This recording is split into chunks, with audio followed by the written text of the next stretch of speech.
approaching the west shore of the lakeside is some of the lake's most luxurious homes. This first area is known as Casco Bay and for the most part is only accessible by boat. So all the homes along this short stretch of coastline and materials have to be hauled over by boat or barge. You'll also notice that some of these docks have a mailbox. Lake Coeur d'Alene does have a marine mail route which delivers mail 6 days a week in the summer months and 3 days in the winter. With that being said, we often get asked the question if this lake ever freezes over, and it has once before, but it's actually pretty rare. A lot of the shallow bays or shallow areas near the lakeshore will freeze in the winter though. Now this magnificent private residence off of our starboard side just happens to be my summer home.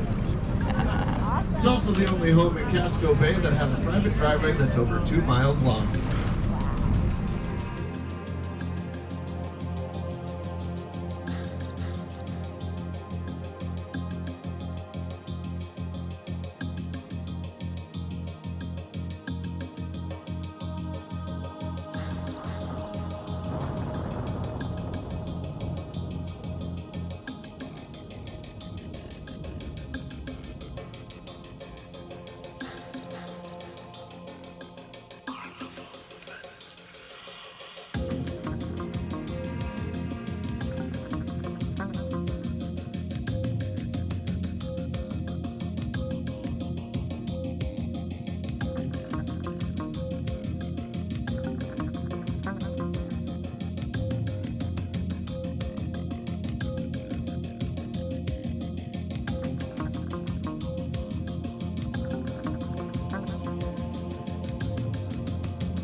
On the front side of the island, you can see the rough remains of a boiler, one of the old steamships that operated on the lake. At one time, there are more than 50 steamships working on this lake, earning Coeur d'Alene the distinction as the busiest lake west of the Great Lakes. Riverboats took silver ore from the Cataldo landing down the Coeur d'Alene River across the lake to the railhead at Coeur d'Alene. Logs were also transported to mills in the area from surrounding lakes and rivers. During this time, Coeur d'Alene became a popular tourist spot as electric trains brought people from Spokane to enjoy the parks, beaches, and excursion boats. The first steamship on Lake Coeur d'Alene was the 85-foot stern wheeler, the Amelia Week, which was built by the military. One of the largest steamers of the era was the Idaho, which could actually carry up to 1,000 passengers.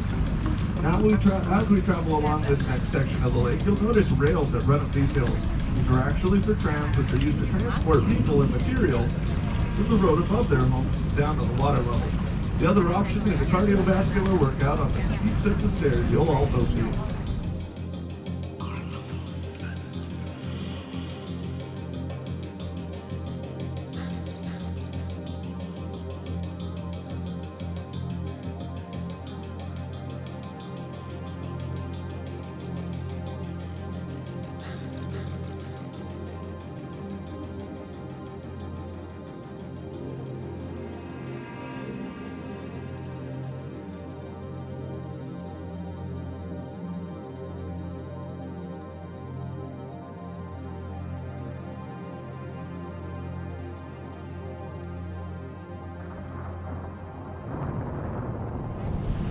After rounding Stevens Point, we're in an area known as the Steamship Graveyard. The bottom of the lake in this former harbor site is the final resting home for many of the classic steamships. Resting in peace on the bottom are the Harrison, the Wallace, the Colfax, and the St. Mary's. These ships were abandoned while tied to their pilings, eventually became waterlogged and then sunk as a result of neglect. Other great steamships were given a little more glorious burial, like the Georgie Oaks, regarded as queen of the lake for 30 years, was hauled off to the center of the lake and set afire in a true Viking-style funeral for the 4th of July celebration.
Steamship is one of the most unique homes here on Lake Coeur, known as the House on the Rock. Obviously, the owners absolutely love the cruise boats, and when we come by, they often do great to us as long as they're home. If not, there's a mannequin next to their deck, on the side of their deck, that is usually dressed for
They're laughing too.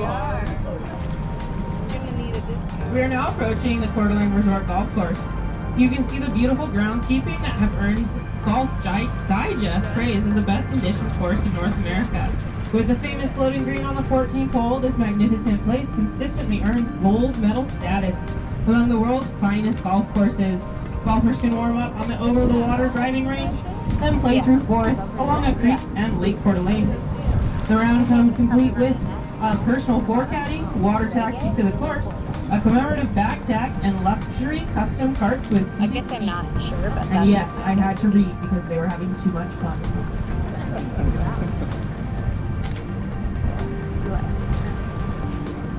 This is the Coeur d'Alene Resort Golf Course's signature hole, the world's first floating and movable green.